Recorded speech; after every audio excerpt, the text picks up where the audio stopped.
fact, several people seem to think that he's George Foreman, but he's stronger than George Foreman. He's Joe Frazier, but he's faster and he's more powerful than Joe Frazier, and he's Rocky Marciano, but he's almost 30 pounds heavier than Rocky Marciano. So that combination, I think, bodes pretty well for Mike Tyson. Welcome back to another big fight recap here on BLTV Classic. Yes, Tyson has the anticipation of a Doberman who's happened upon 210 pounds of unguarded meat. On today's video, we look back at the night Tyson fought. By the horse's mouth, not only the biggest man in his career, but also the toughest. As the 6'6" Cuban heavyweight Jose Ribalta withstood inconceivable damage inflicted by the most ruthless version of Iron Mike the world has ever seen. One of the great heavyweight slugfests of all time. Let's get right to it.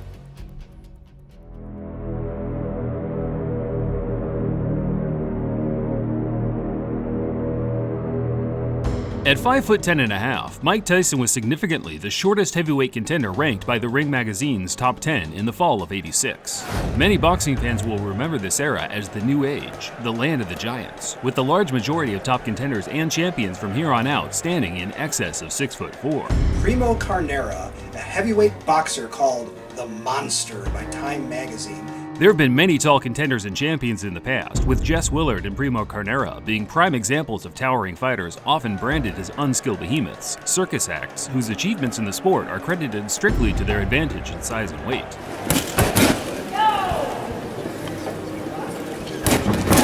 That notion changed drastically with the introduction of world-class trainers such as Eddie Fitch and Emmanuel Stewart, who were fixated on not only utilizing the physical advantages a sizable fighter possesses, but more making their boxing skills comparable to the guys a half a foot or so shorter than them.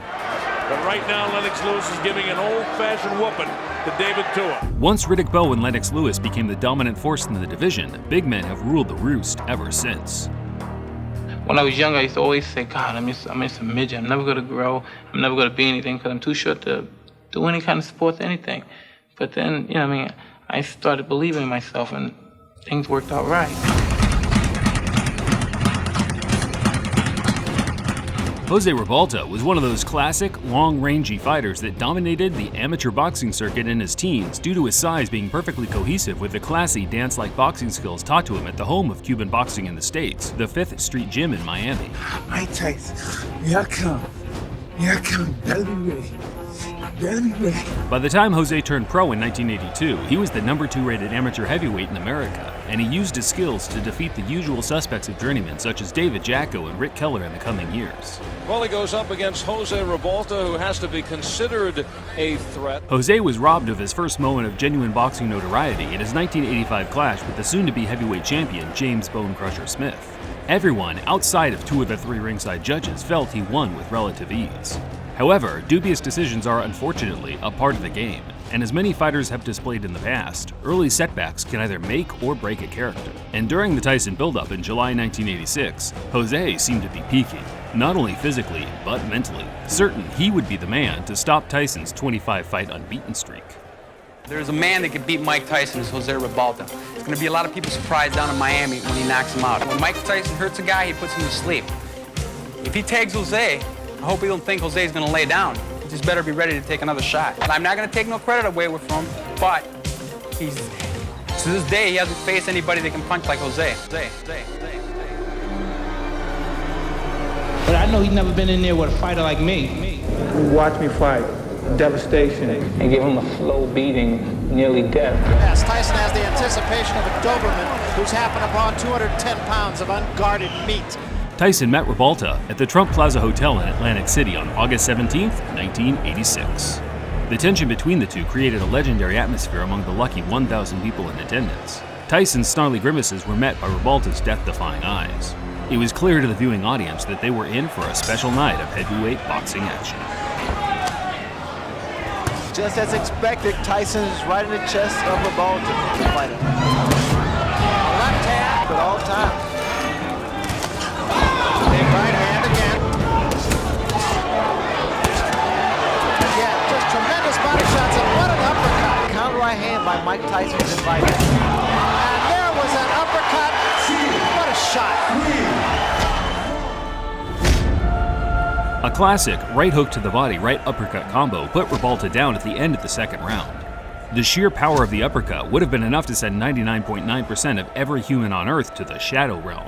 Yet, to the crowd's surprise, Ribalta made it back to his feet with enough stability to slug it out until the end of the round.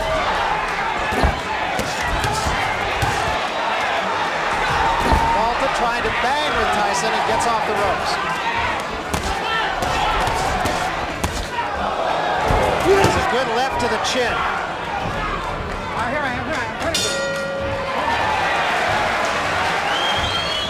Acknowledging Ribalta's resilience, Tyson elected for the water in the basement approach in the next few rounds, hammering Jose to the body to try and soften his core. Lunging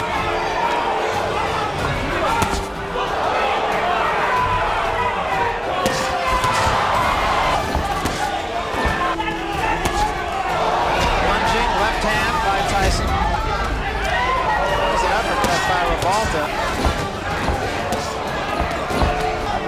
No one expected too much from Ribalta. It was a combination from Ribalta and also a low blow by Ribalta.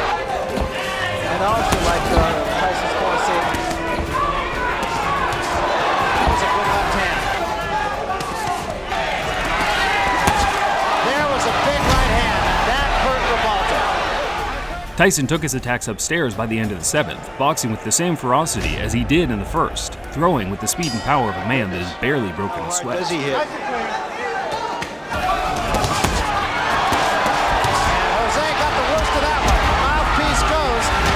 On top of him. There's a big right hand, and Ribalta is about to go. This is all instinct. And another big right hand, back to the body. There is no spring, and there's a smashing left hand, and wisely, Tyson seemed shocked that Ribalta had made it to his feet again. Yet, instead of taking his feet off the gas and cruising to a unanimous decision, he wanted to entertain the fans by closing the show. Oh, another big left hand. That's a fighter.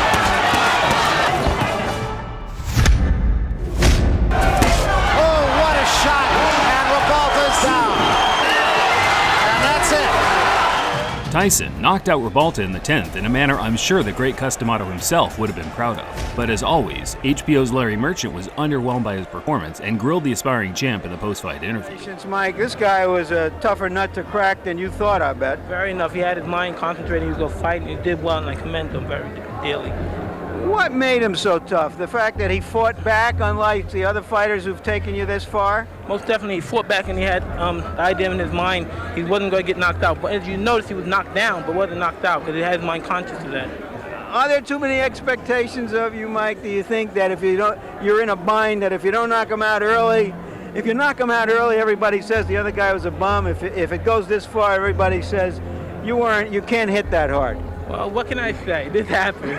Tyson showed a lot of class in his response by simply acknowledging that Ribalta was as tough and game as they come.